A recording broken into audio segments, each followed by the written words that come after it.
Praise the lord. అందరికీ వందనాలు. ఈరోజు దేవుడిచ్చినటువంటి చక్కటి వాగ్దానము 118వ దావీదు కీర్తనలో వ్రాయబడినట్టుగా, యెహోవా దయాళుడు, ఆయన కృప నిరంతరము నిలుచును, ఆయనకి కృతజ్ఞతాస్తుతులు చెల్లించండి. ఈరోజు మనం కలిగి ఉన్న దేవుడు దయా దాక్షిణ్య పూర్ణుడు, కనికరం కలిగిన దేవుడు. కాబట్టి ఆయన కృప అంట మన మీద నిరంతరము సంవత్సరాది మొదలుకున్న సంవత్సరాంతం వరకు కూడా ఉంటుంది. ఉంటుంది కాబట్టి ఆయన కృప నిరంతరం నిలుచును. కాబట్టి మీరు కృతజ్ఞతాస్తుతులు చెల్లించండి.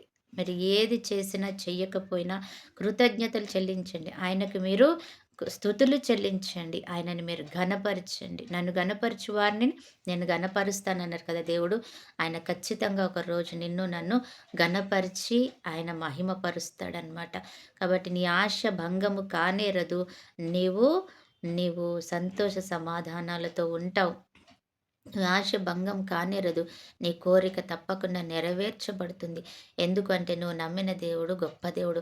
ఆయన కృప నిరంతరం ఉంటుంది. ఆయన విడిచిపెట్టడు. ఆయనకి నువ్వు స్తుతులు చెల్లించడం ద్వారా నిజమే. యవ్వనస్తుడైనటువంటి తన కుమారుడు బాగోలేకపోతే మంచంలో పడి తల్లి ఆ డాక్టర్ చెప్పిన విషయం ఏంటంటే, ఈయనకి ఎవ్వరు కూడా వైద్యం చేయలేరు కానీ ఆయన ఎంతో పెద్ద డాక్టరు. అమెరికా డాక్టర్లు మాత్రమే వైద్యం చేయగలరు.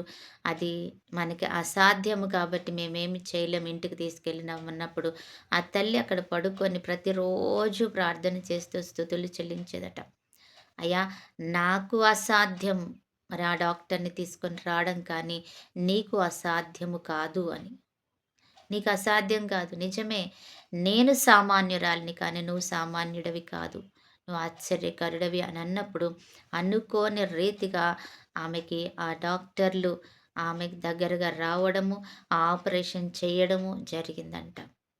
దేవుడు ఆమెకు అసాధ్యం, నీకు అసాధ్యం, నాకు అసాధ్యం కానీ దేవుడికి అసాధ్యం లేదు. అందుకని ఆయన అంటున్నాడు, ఆయన దయాళుడు, ఆయన కృప నిరంతరం ఉంటుంది. ఆయనకు కృతజ్ఞతలు చెల్లిస్తే చాలు. ఆమె కేవలము ఆమె కృతజ్ఞతలు చెల్లిస్తూ తన కుమారుని బ్రతికించుకుంది. ఈరోజు నీకు నాకు కూడా అట్టి భాగ్యం దేవుడు మరలా ఇస్తున్నాడు. కాబట్టి మనం కూడా ఆ రీతిగా ఉందాం. గొప్ప మేలు పొందుకుందాం. సంవత్సరం అంతా కూడా దేవుడు కృప ద్వారానే మనం బ్రతుకుతున్నాం. మరి ఆయనకి కృతజ్ఞతలు చెల్లిద్దాం. ఆమేన్. ప్రార్థన. పరిశుద్ధుడైన దేవా, ప్రేమ కలిగిన తండ్రి యేసు నీకు వందనాలు. నువ్వు మాట్లాడిన మాటను బట్టి వందనాలు. అయ్యా, నీకు కృతజ్ఞతలు చెల్లిస్తే నువ్వు మాకు మేలు చేసే దేవుడవు తండ్రి. నువ్వు నిరంతరము మమ్మల్ని దయ చూపించే దేవుడు కాబట్టి కృతజ్ఞతలు చెల్లిస్తున్నందుకు వందనాలు.